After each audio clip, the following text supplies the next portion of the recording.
to you. Bienvenue les amis dans un nouvel épisode de La Cloche, toujours en compagnie de Ali, de Catch Club, de Christophe, de Ajus et... des pop de Ali, de Catch Club. Oh, filme-nous! On s'est acheté des vêtements tout neufs, saurez-vous les découvrir? Bah non, je vois rien. C'est normal, ce sont des sous-vêtements. Et dans 2 minutes, on va tous les montrer en même temps. Non, merci, tout va bien. Oh oui, tout va bien, on est chaude. Écoutez, bonjour Ali, bonjour à tous. Bonjour à tous et bienvenue à La Cloche. J'aime voir les pop aussi chaudes dès 11h du matin. Ah ça y est, maintenant il donne l'heure des trucs. Parce que tout le monde critique qu'il est en train, qu'il est endormi. On va mettre on met tout sur la table maintenant. Alors déjà, il ne dort pas, il est fatigué, c'est normal. Par exemple, hier soir, c'était NXT première nuit. Donc le mec a pas dormi de la nuit, boum, et je débarque chez lui avec une demi-heure de retard, donc il est crevé. La semaine, il y a quelques jours, il est allé chez le coiffeur, 12 €, c'est n'importe quoi. Vous ne le voyez pas, derrière, il y a un truc comme ça. Tout le reste est rasé autour et il s'est fait une Mike Tyson mais de derrière. Au moins il n'y a plus les touffettes. Il y a une touffette mais on la voit moins quoi. On m'a proposé de faire une champa hier soir. J'en rase la tête et laisse une beubare énormissime comme ça. Et j'ai dit que je sais pas si ça va être forcément rassurant. Donc on se retrouve dans La Cloche, épisode numéro 49. Attention, on s'approche de la 50e. Oui, ah bah ça on pourra jamais être plus proche de la 50e qu'avec la 49e. Et on est entre deux gros pay-per-view cette fois-ci, entre WrestleMania, entre SummerSlam. On vient de passer à WrestleMania 33 qui était énormissime. On va peut-être revenir sur la fin. Oui, je voulais, bien sûr, je voulais réévoquer parce que visiblement vous étiez tous choqués. Certains m'ont envoyé des messages comme si ça s'était déroulé la semaine dernière. En me disant ouais j'espère que ça va, tout ça. Non mais vous inquiétez pas. On était donc à WrestleMania 33, cette année c'est le 37, c'était il y a 4 ans. En vrai, le soir même, on était très triste. Le lendemain, on était un peu vénère. On était là avec Chiro. Ouais, quand même, c'est n'importe quoi. Oh non, mais on va le dire à Paris, on va rentrer, tu vas voir qu'on va le dire. Alors, on l'a dit à Paris, mais ils en ont rien à fiche. Hein. Franchement, ne vous faites pas d'illusions. Hein. Du côté de nos patrons parisiens, c'est un petit peu comme du côté de la WWE. Hein. Ils sont très contents du travail que nous fournissons, de l'argent qu'on peut rapporter, mais moins ils nous voient, mieux ils se portent. Hein. Donc voilà, hein, on est un petit peu les mal-aimés, comme chantait... Beau boulot, très bien. Voilà. Mais casse-toi maintenant. Non, même pas d'ailleurs, on n'a jamais, tu te rends compte, non, personne ne nous dira jamais beau boulot du côté de la France, parce que tu as l'impression... Après, tu demandes de l'argent pour des augmentations, donc on ne te dit jamais bon boulot. Non mais voilà, on était très, très tristes, évidemment, déçus, mais tout va bien, ne vous inquiétez pas. Hein. Ce ne sera ni la première ni la dernière déception. Je vous parlerai d'une autre déception moins grande, mais tout aussi humiliante quand même, et qui ne concerne pas la WWE cette fois, quelques années plus tard, dans 2 ans, je crois, à peu près. On reviendra sur ce petit... dans 8 épisodes, même pas, dans 3 épisodes, hein, à la vitesse où on va maintenant. Donc, ne vous inquiétez pas, on n'est pas rentré, mais on sera invité à une autre fête, mais sans les superstars... mais avec quand même la boisson et puis de la nourriture, et Philippe Chiro qui était heureux, moi aussi. Donc voilà. Après, je pense que maintenant, pour ceux qui suivent La Cloche depuis Lidl, tous ces nombreux épisodes, tu me dis de pas commencer la journée avec un Red Bull, tu commences la journée avec un Kong en plus. Donc, c'est pas la même chose, le mien est sans sucre. Et puis moi, au moins, ça se voit que je bois du Kong, parce que lui... j'ai bu un Kong. Le Red Bull n'a plus aucun effet sur moi. On m'a bien. conseillé de mixer le Red Bull et le café. Non, mais ça suffira pas, ça ne sert à rien. Non, prends du poivre de Cayenne directement, sniff du poivre de Cayenne. Là, donc, tu vas le sentir. Par contre, ce que je voulais dire, c'est que pour ceux qui suivent La Cloche, je pense que maintenant vous connaissez la carrière Pourquoi de Christophe. tu montes mon bide ? Parce que vous connaissez la carrière de Christophe, et il y a eu beaucoup plus de hauts quand même que de bas. Si peut-être que là c'était un low comme ça. Non, mais blague à part, non, il y a eu quand même beaucoup de bas, mais après. C'est la vie, et puis il faut se rendre compte aussi, c'est dans ces moments-là d'ailleurs où vous vous rendez compte qu'on est très peu de choses. Il y a des moments où on peut se dire, oh là là, on est les meilleurs du monde, on est des commentateurs incroyables. 2 heures avant, quoi. Oui, un peu, non, mais pas forcément, mais il y a des moments où effectivement l'ego et les trucs, mais tu redescends très vite, et puis aussi tu te dis, la WWE, on peut la critiquer, et c'est normal, elle a fait, c'est une entreprise, une entité américaine, capitaliste. C'est froid comme entreprise, forcément, mais quand on voit comment elle a pu parfois traiter certaines de ses plus grandes superstars, on peut pas être choqué que Philippe et moi n'ayons pas été invités ce soir-là et qu'on se soit senti un peu blessés. C'est normal, c'est le business en fait. Et j'en parlais il y a pas longtemps avec un employé justement de la WWE en Europe, par rapport au pay-per-view, la tristesse que j'avais ressentie, ça l'étonnait. Et il comprenait pas en fait. Il me dit mais pourquoi? Mais attends, c'est que du boulot. Oui, mais pour moi c'est pas que du boulot. Il y a un côté, moi, bien sûr que j'ai une vie merveilleuse à côté. Ne vous inquiétez pas pour ça. Mais ça m'avait touché forcément parce que c'est aussi important, comme beaucoup d'entre vous, je pense, votre métier a une part importante de votre vie. C'est normal. On passe beaucoup de temps à travailler avec ses collègues. C'est une partie importante de notre quotidien. C'est pas le truc le plus important de notre vie, mais c'est une partie importante du quotidien. Et lui, ça l'étonnait, parce qu'il a ce côté anglo-saxon, que le boulot, c'est le boulot, business is business, quoi. Tu fais plus les pay-per-view, mais enfin, voilà. Après, t'as d'autres opportunités, tu gagnes de l'argent autrement. Et moi, je disais, oui, mais c'est pas qu'une question d'argent. Non, mais et ça ne lui rentrait pas dans sa manière de réfléchir, de penser.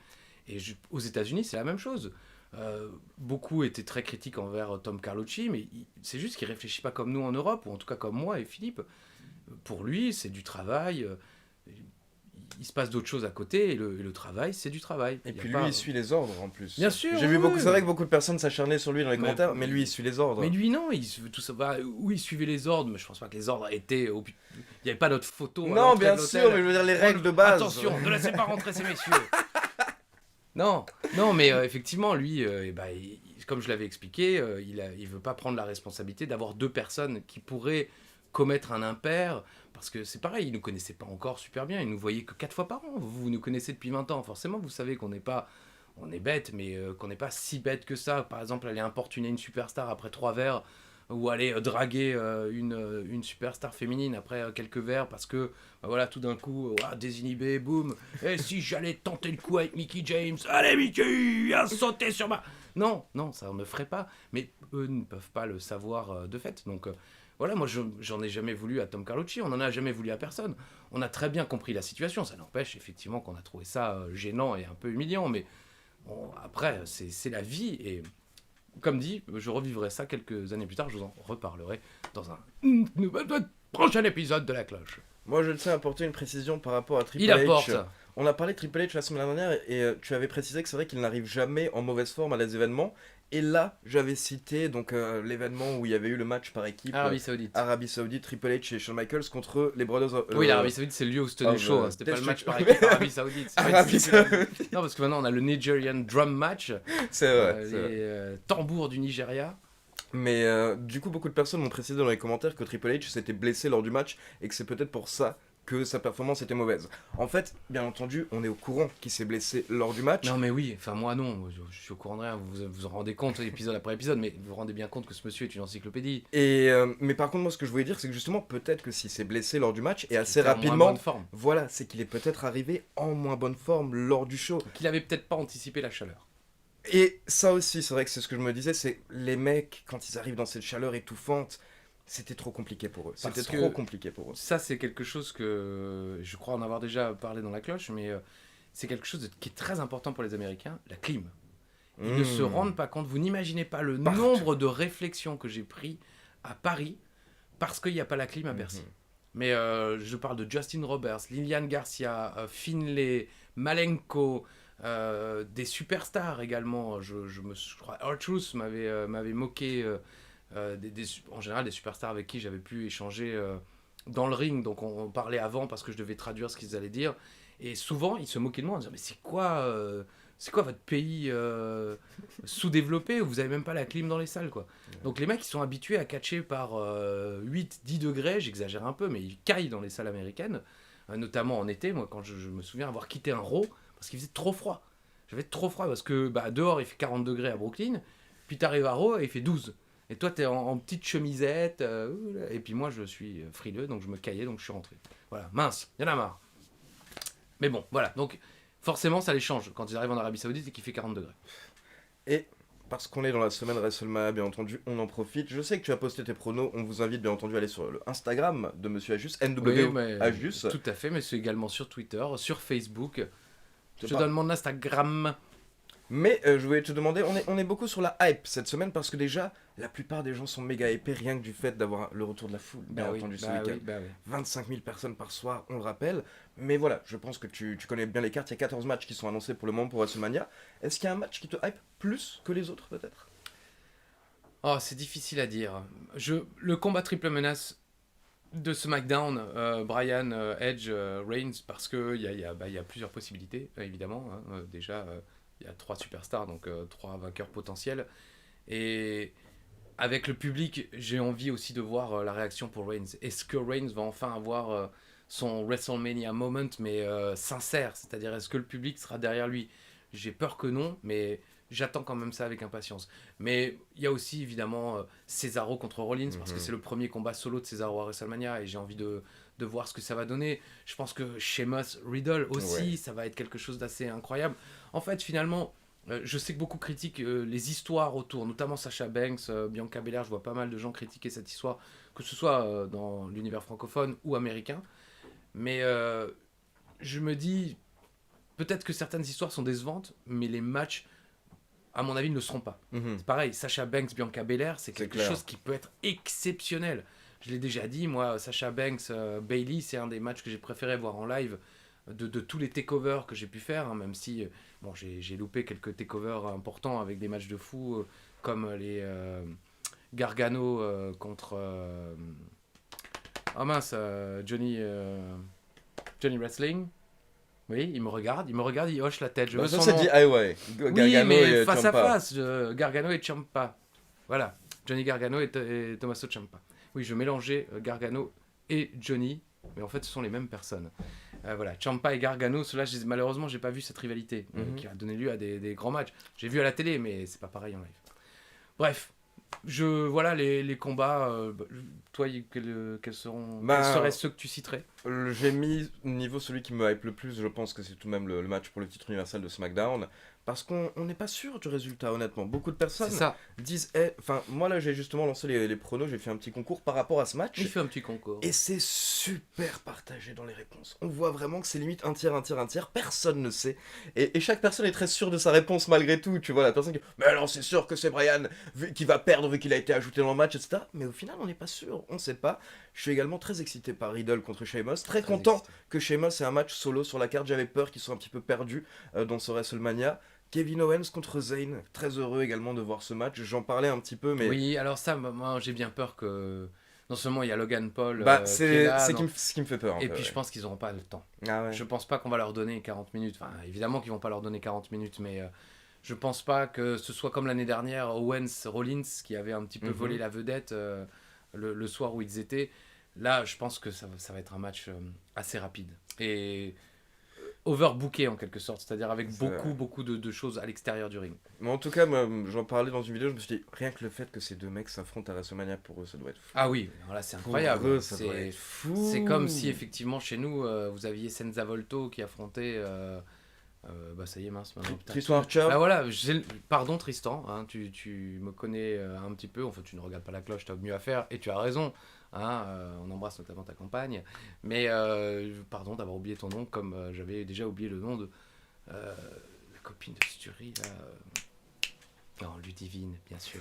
Voilà, c'est comme si effectivement le catch français avait 2 de ses représentants les plus célèbres qui s'affrontaient à WrestleMania. Là, c'est le catch québécois, et effectivement, c'est dingue de se dire Sami Zayn, Kevin Owens à WrestleMania, et au moins en plus, il va y avoir du public. Donc là, je sais que la foule sera à fond parce que ils adorent Kevin Owens, et puis je pense qu'ils doivent adorer Sami Zayn. Moi j'adore le personnage en ce moment de Sami Zayn. Pareil. J'adore ce délire truc, et j'ai hâte de voir. J'espère qu'ils vont nous sortir, même si ça ne dure que 15 minutes, ce documentaire. Quoi. Le documentaire. Parce que rien que la bande-annonce au dernier SmackDown était vraiment classe. Donc, et puis la danse de Sami Zayn. Oui, quand il a commencé à danser dans je t'ai vu retweeter la vidéo. J'étais là, mort de il régale, non, je crois. Ah franchement, il régale. Et puis depuis, ils arrêtent pas de sortir d'autres petits montages sur différentes musiques et tout. Mais j'adore ce Sami Zayn actuel. Moi, le seul petit argument que j'ai vu de différentes personnes qui ont dit « Ah, ils s'affrontent encore, on les a déjà vus s'affronter, etc. » Moi, j'ai déjà expliqué. Vous savez, c'est pas les mêmes Sami Zayn qu'il y a 2-3 ans qui se sont affrontés. Les mêmes Sami Zayn et Kevin Owens, c'est des catcheurs, ils évoluent. Et donc c'est pour ça que c'est intéressant. C'est comme la prochaine fois, et on risque bientôt de l'avoir en 2021, la prochaine fois qu'on va avoir Rollins contre Reigns. C'est pas du tout les mêmes qu'à l'époque, qui sont affrontés à l'époque, ça va totalement être autre chose. Tout à fait. Donc c'est des choses qu'on a hâte de voir, même si c'est les mêmes catcheurs, croyez-moi, vous aurez pas forcément les mêmes histoires. On retourne en 2017. Ali de Catch Club. On retourne en 2017. Les pop de Ali de Catch Club qui continuent d'ailleurs à se faire plaisir pendant. N'hésitez pas, hein, si vous observez dans notre... Il y en a quelques-unes qui font des choses. On retourne en 2017, alors oh là là, il y a 4 ans de cela. L'humiliation est donc, ça y est, effacée de nos esprits. Nous sommes revenus en France, on a raconté l'histoire à tout le monde s'en balèque. Ah, vraiment, on est arrivé à Paris, je me souviens vraiment, on est arrivé, ouais, vous vous rendez pas compte, vous savez que ce qui s'est passé après WrestleMania... Parce qu'on est un peu parfois naïf, hein, on se dit, oui, peut-être qu'AB va dire, non mais attendez, vous pouvez pas traiter nos... Allô Vince. Voilà, vous pouvez pas traiter nos commentaires. Et puis en fait, tout le monde s'en fout, c'est ça notre force. C'est ça notre force avec Philippe. Beaucoup de gens s'étonnent, oui, ils ont pas la grosse tête. Enfin, déjà, pourquoi on aurait la grosse tête? Blague à part, hein, franchement, on est que commentateur de catch. Mais de toute façon, on peut pas la choper, parce que tout le monde s'en fout de nous. Tout le monde. Mais c'est pas grave, on est content comme ça. Donc vous n'étiez pas présent au Raw du lendemain de WrestleMania Non, cette on fois-ci. on était dans l'avion. Vous étiez dans l'avion, mais bien entendu. J'avais failli faire chou-chou, mais rien à voir. Chou-chou, on était dans l'avion. Voilà. On était dans l'avion, donc tu te rappelles, j'imagine, des grands moments du Raw du lendemain, qui démarrent bien entendu avec l'entrée de Roman Reigns. Roman Reigns. Qui vient. Et oui, bien sûr, c'est 10 minutes. Non, j'exagère, c'est 10 minutes. Quasiment, allez, 8 minutes. C'est 8 minutes. J'ai- C'est long en tout cas. C'est long. C'est Roman Reigns qui se fait huer. Et le silence. Non, vraiment, mais ça aussi, c'est encore une fois la WWE à son meilleur. Vous voyez, 48 heures avant, elle ne nous laisse pas rentrer dans une fête. Et puis finalement, non, même pas d'ailleurs, c'est 24 heures avant. Et le lendemain, ils savent. C'est là où on se rend compte qu'il y a quand même des moments où ils savent. Ils savent exactement ce qui va se passer. Et c'est là où aussi, j'en avais déjà parlé, même nous, à notre niveau, dans le petit catch français, avec mon camarade Booster et nos autres camarades de la ICWA, il y a des moments comme ça de magie pure où 15 jours avant, vous écrivez un truc sur un papier en vous disant on va faire ça, ça et ça, et le public va réagir comme ça, et là, bam! Et 15 jours après, vous arrivez dans la salle et ça marche exactement comme vous l'avez écrit sur le papier. Et là, vous vous dites On est des génies. ouais, franchement, ouais. Allo Vince, tu veux un t-shirt? Non, la gueule, c'est un t-shirt! Non, mais voilà, ouais, effectivement. Et là, c'est ça. Ils se sont dit, mon gars, tu vas sortir, t'inquiète pas, ils vont te siffler, tu dis une phrase. This is my yard now. Bam, c'est bon, c'est réglé, c'est dans la boîte, on coupe pro, on rend l'antenne, on fera pas mieux ce soir. Franchement, c'est ça qui est magnifique. Comme tu as dit, un segment où le mec ne parle pas. Il ne parle pas. C'est juste, tu fais ton entrée, tu regardes les gens et tu montres que tu es supérieur. Oui, parce que on avait déjà vu ça dans l'autre sens. On avait vu notamment Hulk Hogan à Montréal. C'est l'une des ovations que je préfère dans l'histoire de la WWE. Après le match contre le Rock, c'est ça, hein, où il se fait ovationner pendant 15 minutes. C'est vraiment la chair de poule, quoi. Mais là, c'est le contraire. C'est effectivement joué, comme vient de le dire notre cher Ali, et sa nouvelle coupe de cheveux à 12 €. Hein, il ne nous donnera pas l'adresse parce que franchement, n'y allez pas. N'y allez pas. Moi, je vois d'ici, c'est pas propre. Mais c'est dans l'autre sens. Supériorité, dédain, menton, crotte de nez, et tout le monde siffle. Donc ça, c'est l'un des premiers grands moments du Raw du Continue, lendemain. pas la peine de couper, je vais me moucher pendant qu'il vous divertit avec ses phrases. Ensuite, bien entendu, on peut rappeler que dorénavant, Brock Lesnar est le champion. C'est le champion universel, donc bien entendu à ce moment-là. Donc Lesnar et Heyman qui viennent faire un petit speech. Et en fait, on se retrouve avec Reigns et Strowman qui vont tous les deux viser le titre à cette période. Donc Reigns et Strowman qui étaient déjà en rivalité depuis quelques semaines. On se rappelle que Depuis le Royal Rumble. Depuis le Royal Rumble. L'intervention de Strowman dans le match entre Reigns et Kevin Owens. Et donc il faut savoir que ça va continuer lors des prochaines semaines et on peut tout de suite citer un segment parce que je pense que c'est l'une des choses dont vous vous rappelez le plus ces dernières années. À partir de ce moment-là, Strowman va commencer à avoir des feats of strength, on va dire, lors de Raw. Il va commencer à prouver sa force de temps en temps. Et l'une des grosses premières fois, c'est la semaine après WrestleMania. Il va se battre avec Roman Reigns en coulisses, il l'attaque. Roman Reigns est transporté dans une ambulance. Ah. Et là, on a Braun Strowman qui soulève et qui renverse cette ambulance. Et honnêtement, ça avait fait énormément parler sur Internet, Catch Raw, etc. à l'époque. Mais en même c'est c'est l'image même du monde dans lequel on vit. Des vidéos très courtes que tu peux partager facilement, que tu peux associer à d'autres sujets qui n'ont rien à voir.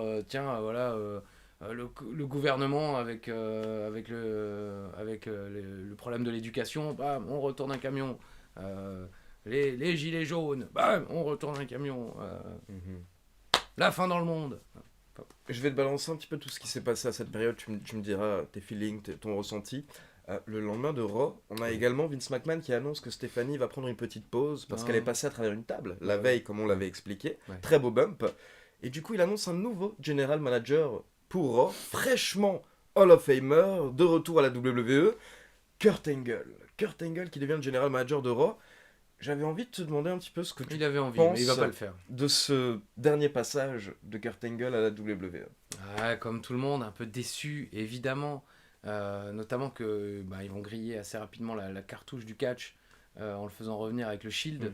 Donc ça, j'avais trouvé un petit peu décevant parce que Kurt Angle méritait un retour plus... en solo, plus mis en avant autour de lui. Je fais des phrases de mieux en mieux, franchement, bravo à moi. Mais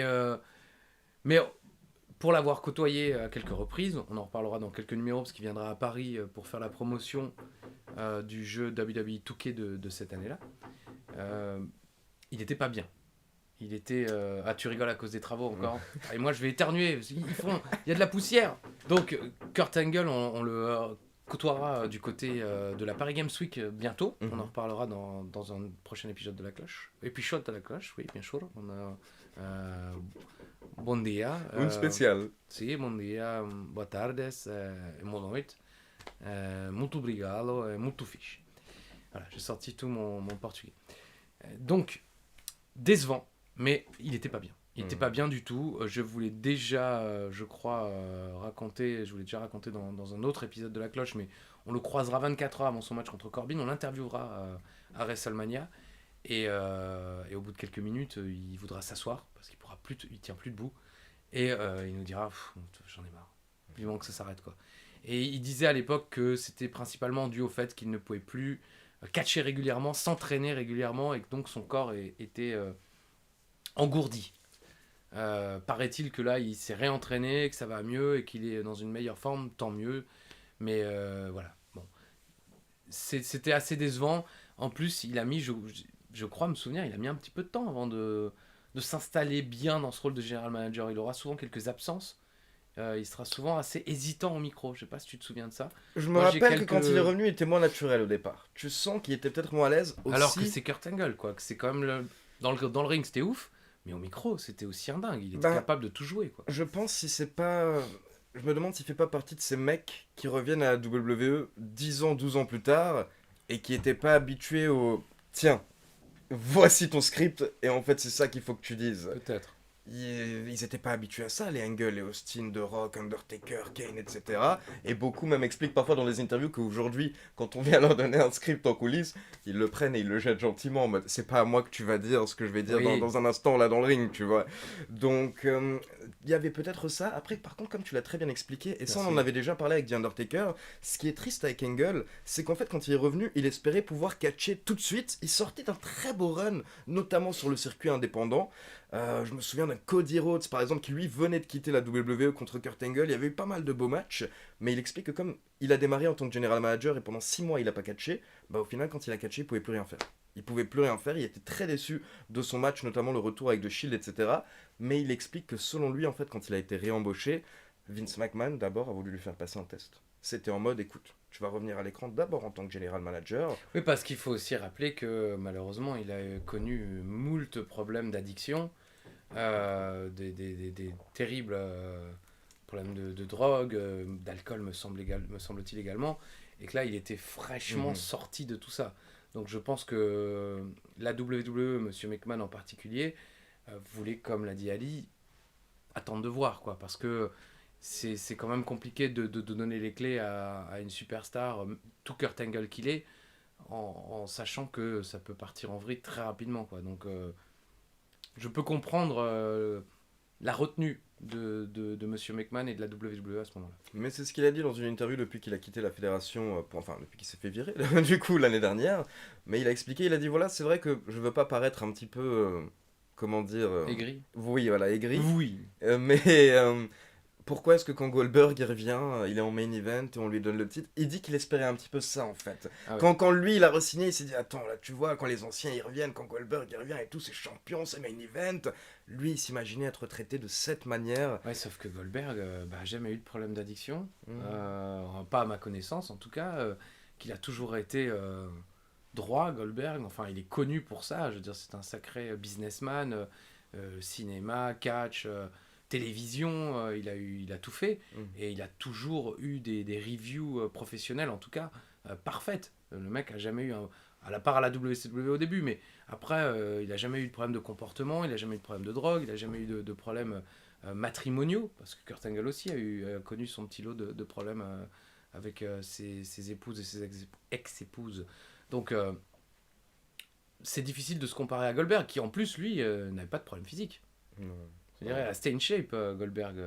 Il restait une shape Ah. à l'extérieur, on va dire. Après voilà, on a Ah pu... bon, parce que. Enfin, on a pu voir lors des lives qu'au Tu veux nous final... parler de son côlon? Comment ça se passe Non, mais son sphincter, non, parce que Ali a des infos que nous n'avons pas. Je côtoie les docteurs des stars, mais non, c'est... Enfin, on a pu le voir que voilà, malgré tout, au bout de 3-4 minutes, un jackhammer, c'est pas toujours sûr avec Goldberg. Oui, mais c'est pas on est à nouveau en Arabie Saoudite, il fait à nouveau 50 C'est degrés, vrai, c'est vrai, et c'est l'Undertaker lui-même n'était pas dans la meilleure forme de sa carrière. c'est Donc, vrai. Mais contre Bray Wyatt, c'était aussi en Arabie Saoudite. C'était aussi en Arabie Saoudite. je ne sais plus. Parce qu'en tout cas, je me rappelle plus maintenant si C'est c'était en vrai. Arabie Saoudite ou en Australie, mais moi je me souviens que ces deux matchs m'avaient quand même un petit peu marqué à ce moment-là. Après voilà, c'est vrai que c'était pas catastrophique. Non, et puis moi je veux pas défendre Goldberg à tout prix, hein. J'adore Kurt Angle, Non, et je bien préfère sûr. largement Kurt Angle à Goldberg au niveau de la carrière. Humainement, je peux pas dire, hein. J'ai jamais parlé à Goldberg, travaillé d'une manière ou d'une autre avec Goldberg. Kurt Angle, j'ai eu la chance de le côtoyer plusieurs fois, et c'est un professionnel, il est extrêmement sérieux, extrêmement gentil. Mais par contre, pour l'avoir approché, comme dit encore une fois à cette époque, hein, on le verra quelques mois plus tard, ouais, il était pas bien. Enfin, moi je comprends, je serais à la WWE, je ne le ferais même pas monter dans le ring du tout. Je l'aurais pas fait revenir, jamais. Ok. Parce que mais il n'arrivait pas à marcher, il arrivait à peine à se mouvoir, et il semblait porter tout le poids du monde en lui, quoi. Il avait une certaine tristesse, une certaine lassitude. Après, c'était certainement dû au fait que justement, ça se passait pas comme il espérait que ça allait se passer. Mais enfin voilà, il y avait un côté un petit peu tristoun, quoi. On va citer également donc lors du Raw et du SmackDown après WrestleMania quelques petits débuts des faits marquants. On a les Revival qui font leur début dans le roster principal en répondant à un Open Challenge des New Day. Et donc les Revival battent le New Day et derrière ils s'acharnent sur eux. J'avais envie de citer cette équipe parce qu'on va en parler je pense pas mal tout de même lors des prochains épisodes. Et ça fait partie des équipes qui étaient quand même très appréciées par les fans Oui. et qui n'ont pas forcément eu leur chance comme il le fallait dans le roster principal, en tout cas à NXT. Ils avaient prouvé ce qu'ils valaient. Mais moi personnellement, je trouve qu'ils n'ont jamais montré vraiment quoi que ce soit au final dans le roster principal. Bah, preuve en est on peut dire. Enfin, moi, j'ai pas de match à citer du Revival. Je pourrais plus citer par exemple un match des Usos ou du New Day comme ça, mais il y en a eu plein qui ont été vraiment classe et qui ont mis le feu à des pay-per-view. Parfois même, ils étaient le meilleur match du pay-per-view. Mais le Revival, bah non. Non, effectivement, j'ai Franchement. pas de match référence, j'ai pas de match où je me dis. Hors NXT, bien sûr, hein, commencez pas déjà à écrire votre commentaire, vous écrirez pour rien. Bien sûr, NXT. Mais dans le roster principal, ils sont un petit peu passés sans marquer les esprits. Évidemment, c'est pas foncièrement dû. Enfin, c'est pas de leur faute. Bien sûr. C'est la manière dont ils ont été utilisés. Mais voilà, c'est vrai qu'ils n'ont pas marqué autant qu'ils auraient dû. Finn Balor qui effectue son retour également suite à sa blessure qui avait lieu à SummerSlam. Balor est de retour à ce moment-là, il vise potentiellement le titre universel. On va citer un autre gros début dans le roster principal qui a eu lieu lors du SmackDown après WrestleMania. Lors du C'est SmackDown. marrant parce que j'avais l'impression d'être là. Ah ouais. Bah oui, donc non, j'étais pas là. C'est bizarre. Le SmackDown après WrestleMania, on retrouve The Miz et Maryse dans le ring, toujours en John Cena et Nikki Bella. Malgré la défaite, ils se moquent toujours d'eux, ils continuent leur petit sketch, etc. Et au moment où ils quittent le ring, d'un coup la caméra se tourne vers l'entrée et on retrouve ce musicien avec son violon. Le public qui est sur place reconnaît tout de suite de quoi il s'agit. Et on a le droit à la deuxième plus belle entrée de Shinsuke Nakamura. Il y a celle avec le violon à NXT, lors d'un NXT TakeOver New York, je crois. Là, j'étais là. Et il y a celle-là, ses débuts à SmackDown, où Nakamura fait son entrée, il ne fait rien de spécial. Ouais. Mais encore une fois, on a déjà parlé de l'importance des entrées du côté de la WWE. C'est apparemment d'ailleurs pour cette raison que lors de WrestleMania, il n'y aura pas de match au niveau des kick-offs, d'après les rumeurs. Parce que la WWE veut garder la première entrée avec le retour du public pour la carte principale. Ah. Donc en fait, apparemment, c'est pour cette raison qu'ils D'accord. ils ont déplacé les matchs des kick-offs à SmackDown Oui. le vendredi soir, la veille. Tout à fait. Samedi 20h50 sur AB1. Ah, ne le ratez pas, ouais.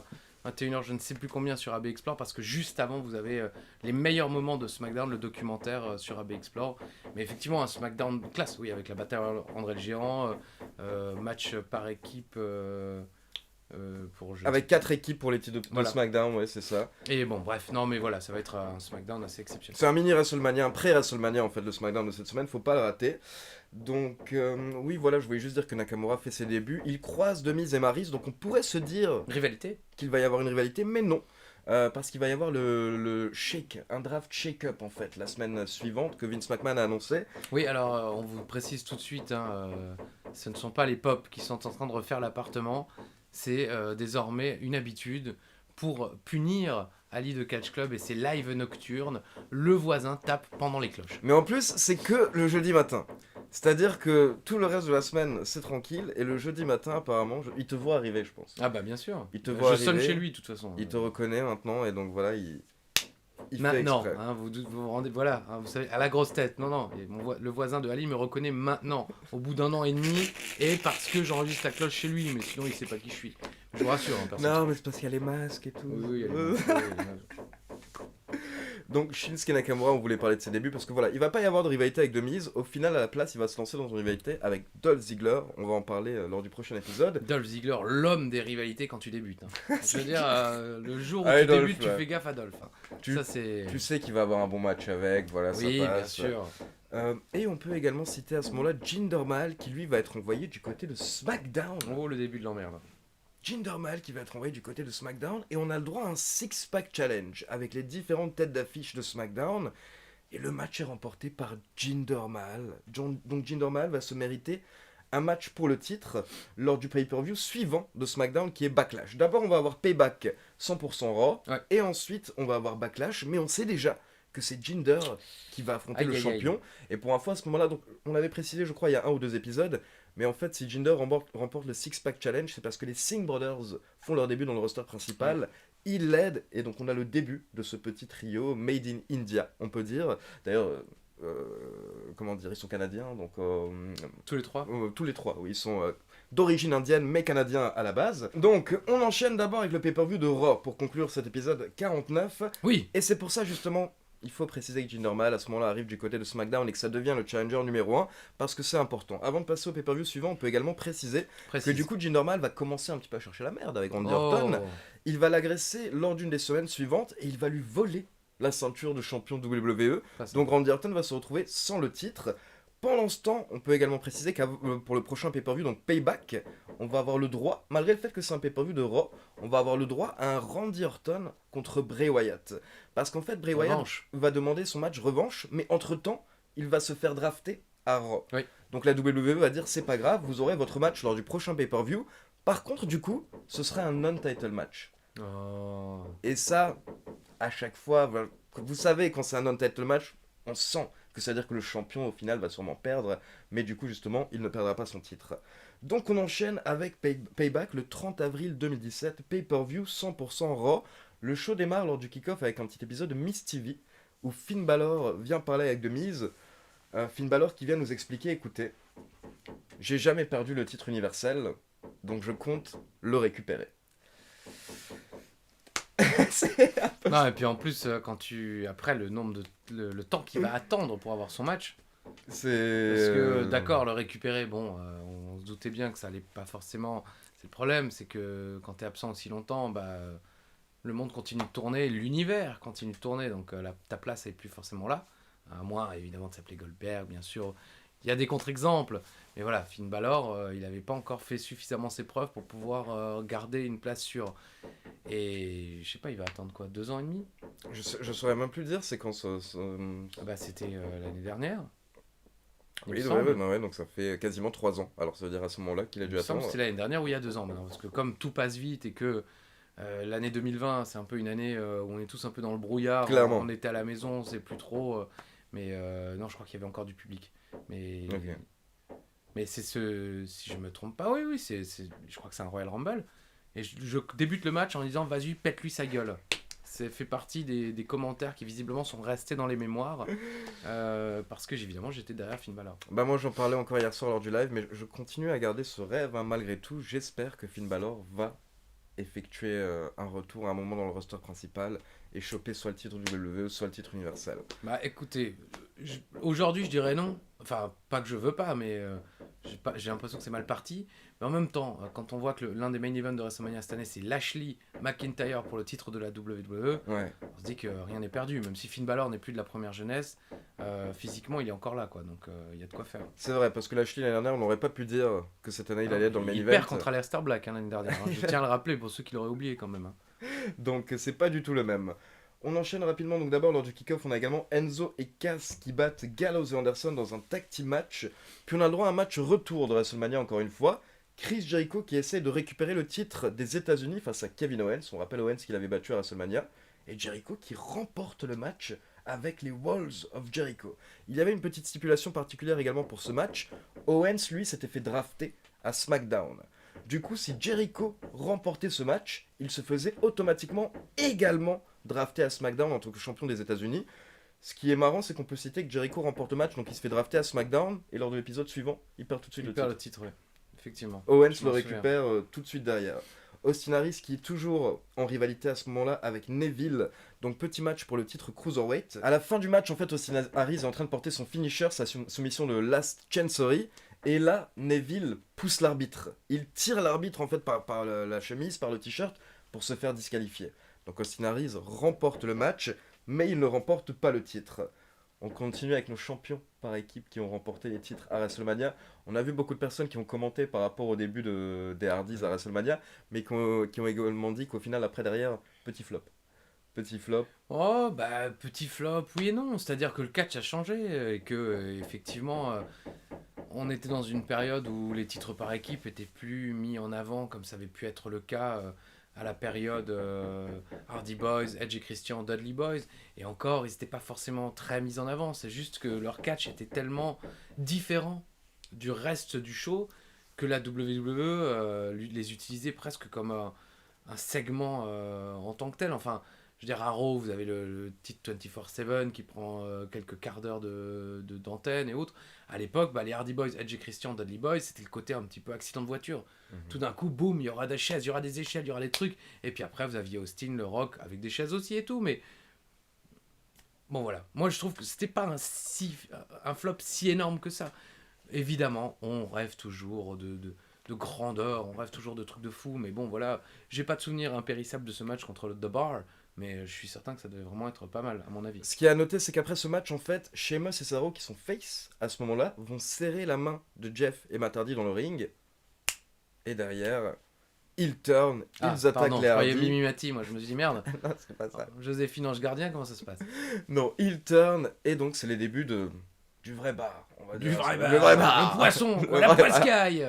C'est le bar en tant que heel qui derrière a vraiment marqué les esprits, je trouve, parce que c'est à ce moment-là qu'ils sont trouvés, les deux, en tant que peste, mais en même temps un peu bully, un peu brut. Ouais. Ça marchait bien, ça fonctionnait bien. On continue ensuite, donc on va vous préciser un petit peu les différents mouvements du draft à ce moment-là, mais il faut se replacer en 2017, c'est compliqué. Ouais, le monde a changé. Déjà, faut connaître les rosters d'aujourd'hui en 2021, sachant que ça change tous les 6 mois. Alors là, se replacer en 2017, et en plus, t'as un draft à ce moment-là.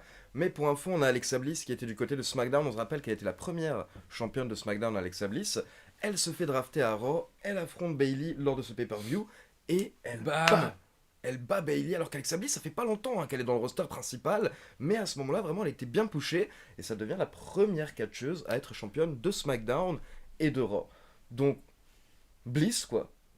C'est Bliss, quoi. c'est Bliss. Bliss. Non, mais c'est marrant, tu vois, parce que elle est plutôt petite, elle est plutôt... Ah bah c'est, je sais plus comment il la surnomme, enfin en pied, tu sais, les 5 feet of fury, ou un truc, Ah oui, un truc comme ça, quoi, un mètre... Ouais, elle fait 1m50, je Tu crois, t'attends pas 1m55. forcément à ce qu'elle soit pushée autant, en fait, j'ai envie de dire, au départ. Bah, elle a quand même beaucoup de choses pour elle, c'est-à-dire qu'elle est plutôt mignonne, physiquement, elle est plutôt affûtée. Yann adore son pactage, comme il aime Ah, appeler ça. très bien. C'est J'imagine ses fesses. le pactage. Ok, C'est le pactage. bon. Bah, Yann soit, Wrestling Clinic, bien entendu. Oui, bah, écoute, on embrasse Madame, Madame Yann, Madame Yann. qui doit être ravie de cette information. Non, mais voilà, c'est pas la plus grande catcheuse de tous les temps, mais ce qu'elle fait, elle le fait plutôt proprement. Ah, moi j'aime beaucoup, ouais. Oui, moi aussi. Enfin, c'est jamais décevant les matchs parce qu'en plus, elle a une forte personnalité. Mhm. Donc, elle sait jouer avec le public pendant les matchs. Elle sait, comme je disais moi au catcheur français, chercher la foule.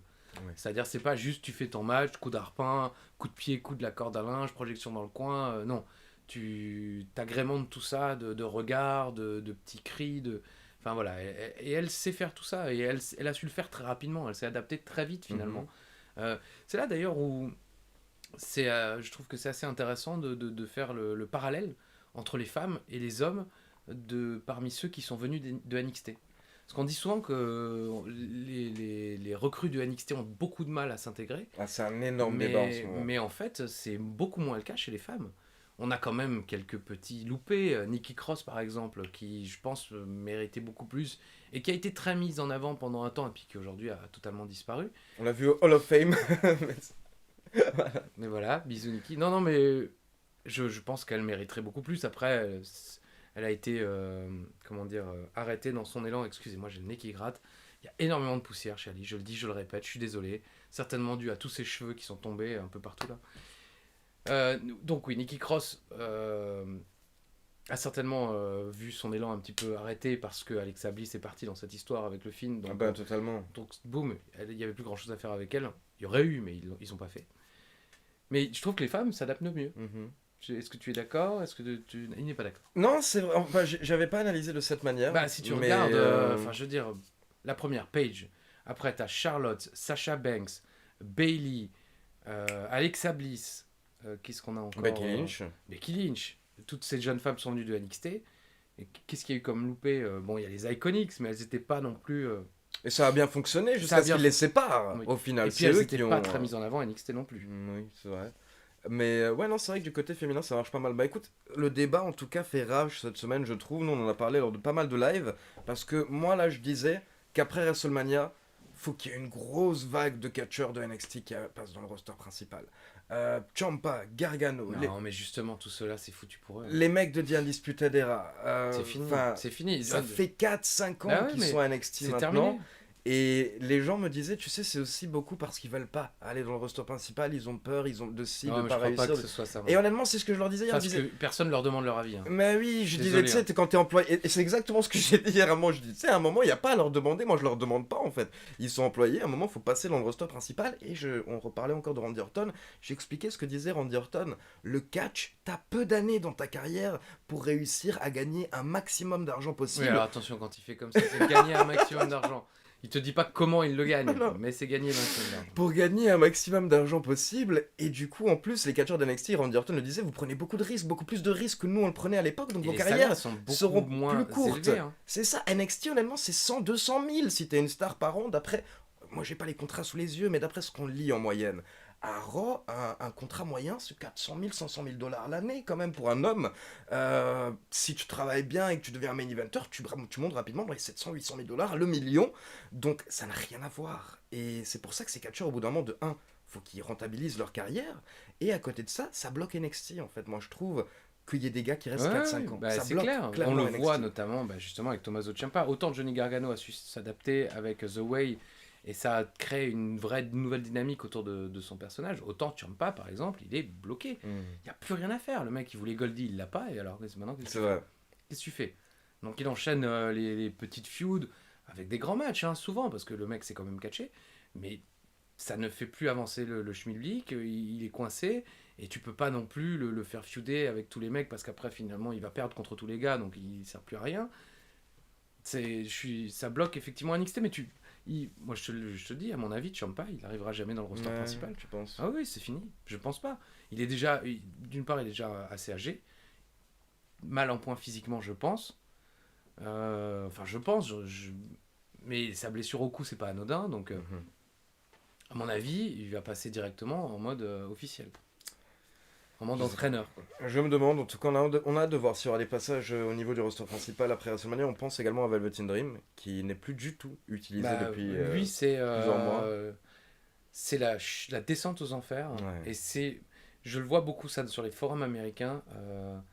C'est vraiment le gars qui peut-être qui a été le plus, comment dire, qui a souffert le plus de l'absence du public. Parce qu'à partir du moment où il n'y a plus de public, ben, le Dream était fini, quoi. Ouais.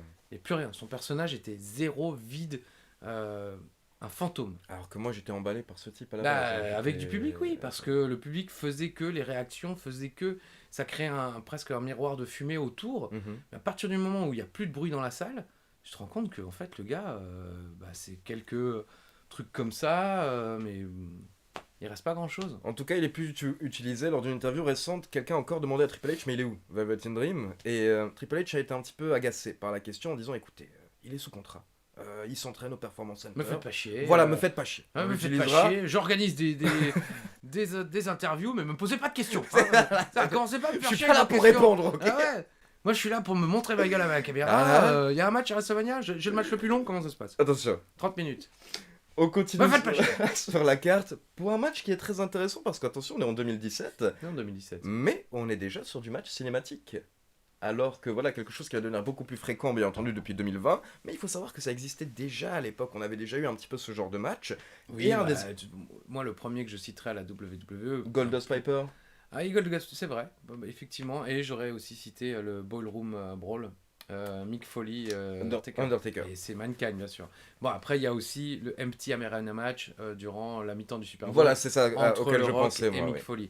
C'est pas tout à fait la même chose. Il y a beaucoup moins de mise en scène, mais c'est un petit peu la même idée. Mais tu as raison, Piper Goldust, c'est sans doute le meilleur exemple. Donc, Horrors House, c'était quoi? House of Horrors match. Maison des horreurs, le Merci. match. Merde. Traduction de talent.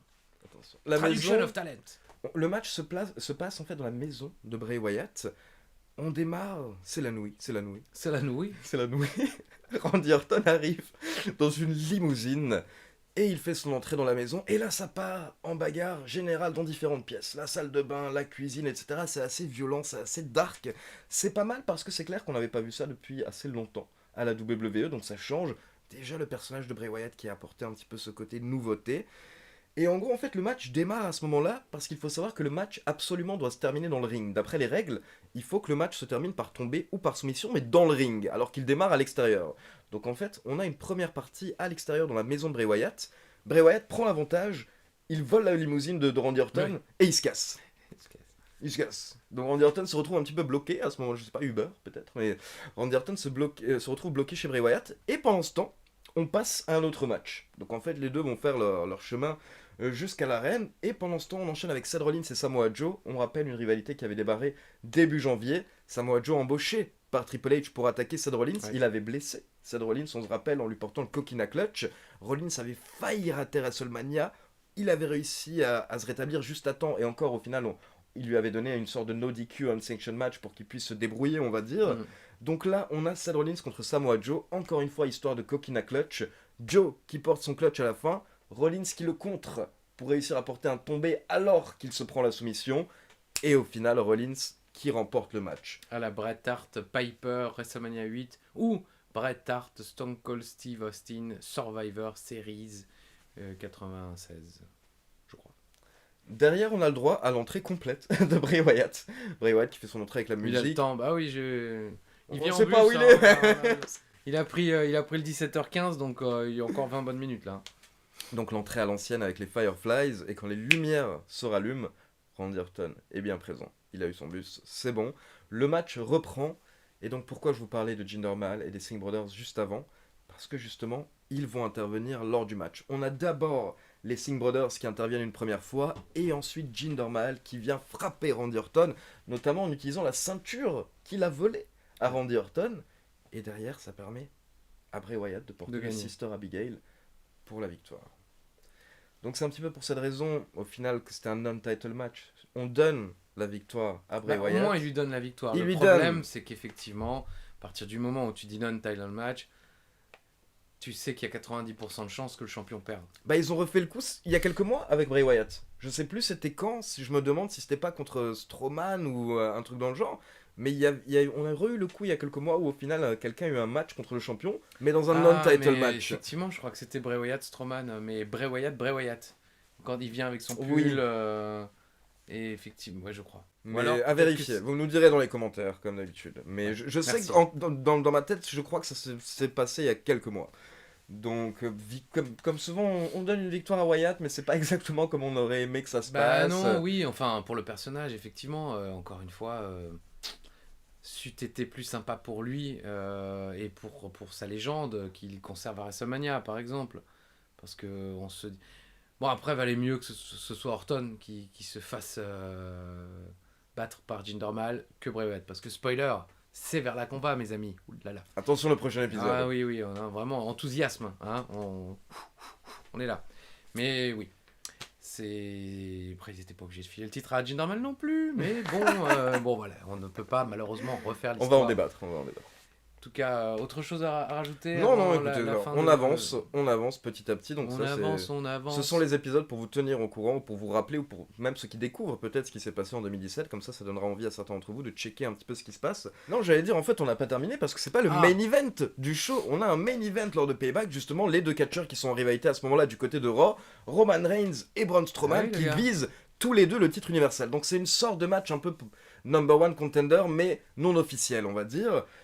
Et là, Strowman qui est à ce moment-là pas encore énormément pushé. J'ai dû re-regarder le match hier parce que je me souvenais pas également du finish. Strowman gagne le match totalement clean face à Roman Reigns Ça, j'ai en oublié. 2017. Oui, alors que c'est le grand Roman On Reigns. est quoi, moins d'un mois après la victoire de Reigns sur Face à Undertaker.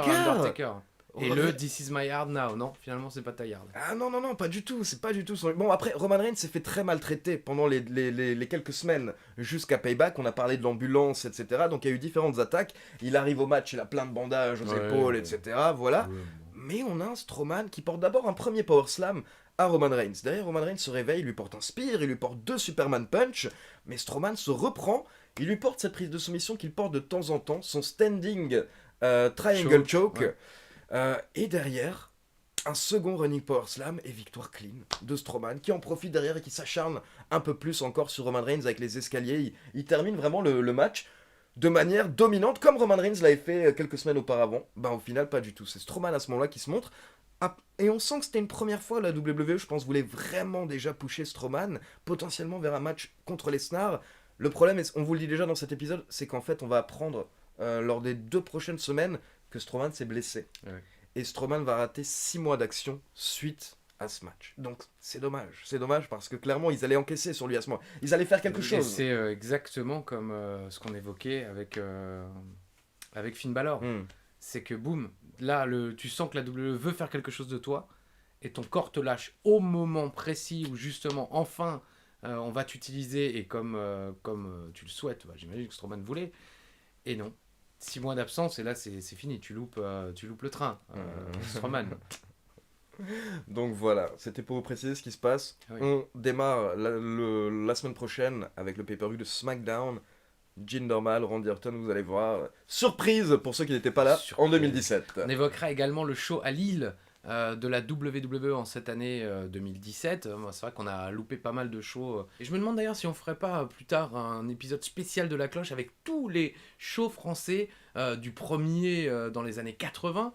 Dont on a déjà un petit peu parlé, mais on pourrait en reparler. Et puis en évoquant bien les meilleurs moments de l'histoire de la WWE en France, avec bien sûr, bien en partageant vos meilleurs moments. Donc commencez d'ores et déjà dans les commentaires à nous les donner. On va y réfléchir tous les deux. Vous voyez sa tête, on va pas réfléchir Maintenant, longtemps. j'avais une idée en tête, mais par contre, je ne connais pas cette personne. Tu la connais? Je le dis, on verra. Tu me dis, tu me Notre dis en ami direct. producteur. Ton ami producteur. Mon ami, ouais, je ne oui. le connais pas, On mais on se connaît, c'est lui on s'apprécie. Enfin, je qui crois. amène la WWE en France et qui nous gâte grandement, je veux dire, depuis plusieurs années. Je serais très curieux peut-être d'avoir son témoignage, mais tu m'avais dit C'est qu'il vrai. aime pas trop se montrer, je crois. Oui, il faudrait qu'effectivement. C'est un homme de faudrait que- l'ombre. C'est un homme de l'ombre, mais sérieusement, en plus, c'est vrai que c'est pas du tout son trip de se montrer, au contraire. Mais il doit avoir de bonnes anecdotes, Ah quoi. bah lui oui, Ouais. parce que lui il est dans les backstage et je peux te dire que ça moufte pas parce que c'est le patron en quelque sorte à Bercy et quand il se déplace il y a 2 mecs derrière prêt à tout moment. Attends, regarde là, il manque une chaise. Oh putain, il manque une chaise. Il manque une chaise.